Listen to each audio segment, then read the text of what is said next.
পূর্বেই আপনাদের বলেছিলাম যে ইসরায়েল খাল কেটে কুমির আনছে।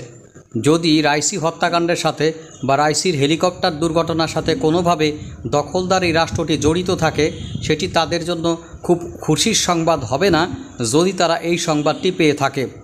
আপনারা জানেন যে ইব্রাহিম রাইসির হেলিকপ্টার দুর্ঘটনায় মৃত্যুর পর সে ভাইস প্রেসিডেন্ট মোহাম্মদ মোখাবের ইতিমধ্যে প্রেসিডেন্টের দায়িত্বভার গ্রহণ করেছেন। পরবর্তীতে মিস্টার আয়াতুল্লাহ আল খামিনির অনুমোদনক্রমে এখানে প্রেসিডেন্ট নির্বাচন অনুষ্ঠিত হবে।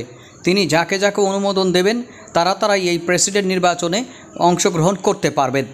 এখন মিস্টার আয়াতুল্লাহ আল খামিনি যদি কোনোভাবে মোহাম্মদ আহমেদ নেজাদকে ইরানের প্রেসিডেন্ট হিসেবে প্রতিদ্বন্দ্বিতা করার সুযোগ করে দেন, তাহলে তার বড় ধরনের একটি সুযোগ থাকবে ইরানের প্রেসিডেন্ট হিসেবে বৌদ্ধরা পরবর্তী মেয়াদের জন্য দেশকে শাসন করার। তাহলে পশ্চিমাদের ঘাম ঝরবে আর অবশ্যই এখানে ইসরায়েল কান্নাকাটি শুরু করবে, এ ব্যাপারে কোনো সন্দেহ নেই। মোহাম্মদ আহমেদ নেজাদ কোন রগের মানুষ এটি ওই সময় যারা ছিল তারা খুব ভালো করে জানে। অর্থাৎ মোহাম্মদ আহমেদ নেজাদ এসেই তিনি চরম কট্টরপন্থা অবলম্বন করবেন কয়েকটি ব্যাপারে, যেটি পশ্চিমাদের সাথে ইরানের বড় ধরনের একটি সংঘর্ষের সূত্রপাত ঘটাতে পারে।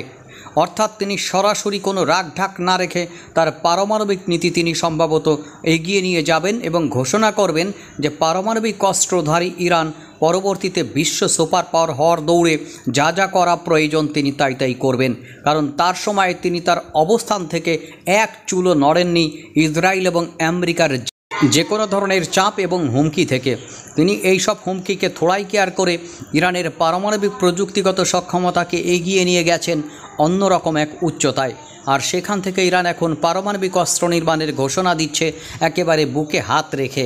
সেক্ষেত্রে তারা অত্যন্ত সফল এবং এই সফলতার পিছনের অন্যতম কারিগর মানুষটিকে যদি আপনি বলতে বলেন, তার নাম অবশ্যই মোহাম্মদ আহমেদ নেজাদ।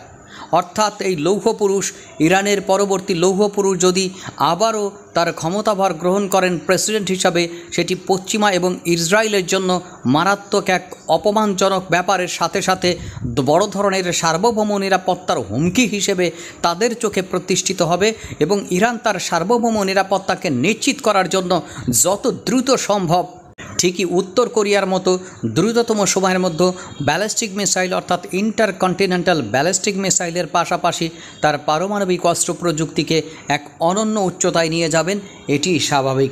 অর্থাৎ তার নীতির ক্ষেত্রে প্রচণ্ড রকমের বড় ধরনের ভয় রয়েছে ইসরায়েল এবং আমেরিকা বা পশ্চিমা বিশ্বের। সুতরাং তারা কখনোই চাইবে না এমন ধরনের একজন লোক পরবর্তীতে ইরানের প্রেসিডেন্ট হিসেবে ক্ষমতা গ্রহণ করুক। আর তিনি যদি ক্ষমতা গ্রহণ করেন, আমার মনে হয় ইরান অন্যদের চেয়ে ভালো একজন শাসক পাবে এবং এমন একজন শাসক পাবে যে শত্রুর চোখে চোখ রেখে কথা বলবে এবং শত্রু যদি কোনো অপরাধমূলক বা কোনো অন্যায়মূলক পদক্ষেপ ইরানের বিরুদ্ধে গ্রহণ করে, সে সরাসরি তৎক্ষণাৎই 12 দিন দেরি না করে উত্তর দেবে। অর্থাৎ ইরানের কনসুলেট ভবনে হামলার পর ইরান যে 12 দিন সময় নিয়েছিল তার জবাব দিতে, সম্ভবত আহমেদ নেজাদ সেই 12 দিন সময় নেবেন না। তিনি অ্যাকশনের পরিবর্তে ডাইরেক্ট অ্যাকশন এমনই নীতিতে চলবেন। অর্থাৎ আপনি সাধারণ বুদ্ধিসম্পন্ন মানুষের সাথে আলাপ করার জন্য সময় নিতে পারেন। আর মিস্টার নেজাদ আমার কাছে মনে হয়েছে অতি কট্টর ডানপন্থী এবং তিনি কোনো ব্যাপারেই যাই হোক না কেন আমেরিকা এবং ইউরোপ বলেন বা ইসরায়েল বলেন কাউকে তিনি ছাড় দেবেন না। প্রয়োজন বোধে মধ্যপ্রাচ্যব্যাপী এক ম্যাসাকার যুদ্ধ বাঁধিয়ে দেবেন। কিন্তু আপনার অবশ্যই তাকে ভয় করবে পশ্চিমা বিশ্ব। ইসরায়েল বলেন আমেরিকা বলেন তার সাথে যুদ্ধ বাঁধাতে আসবে না, কারণ তারা খুব ভালো করে জানে যে এর মাথায় কি খেলছে তা তিনি করবেনই।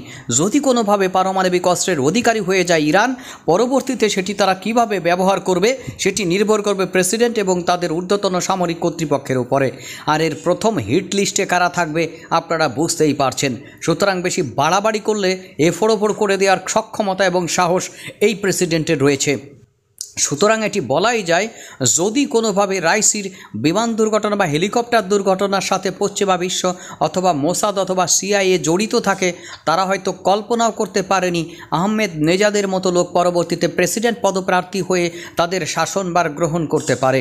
আর তারা যদি এই ব্যাপারটি নিশ্চিত হতেন যে মোহাম্মদ রাইসির মৃত্যুর পর আহমেদ নেজাদের মধ্যে আর একজন কট্টর ডানপন্থী প্রেসিডেন্ট ইরান বেছে নেবে বা এর সুযোগ থাকবে, তাহলে সম্ভবত এর সাথে তারা যদি জড়িত জড়িত থাকতেন, নতুন করে ভাবতেন। তারা বলতো যে অবশ্যই মোহাম্মদ রাইসি আহমেদ নেজাদের চেয়ে অন্তত 100 গুণ ভালো তাদের চেয়ে। বন্ধুরা, আমরা চাচ্ছি যদি এখানে প্রেসিডেন্ট নির্বাচন হয়, যত দ্রুত সম্ভব আহমেদ নেজাদ সেখানে তার পদপ্রার্থিতা সাবমিট করবেন এবং অবশ্যই মিস্টার আয়াতুল্লাহ খামেনি তাকে প্রেসিডেন্ট পদপ্রার্থী হিসেবে নির্বাচন করার স্বীকৃতি বা সম্মতি প্রদান করবেন। তাহলে ইরানের জনগণ কিন্তু খুব ভালোভাবে একজন প্রেসিডেন্টকে বেছে নিতে পারবে যে তাদের মৌলিক অধিকারের সাথে সাথে সার্বভৌমত্ব, নিরাপত্তা, পারমাণবিক অধিকার, অর্থনৈতিক অধিকারের পাশাপাশি বিশ্বব্যাপী ইরানের যে সার্বভৌমত্ব এবং প্রভাব বিস্তারের সুযোগ রয়েছে সেটি তারা কোনোভাবেই হাতছাড়া করবেন না।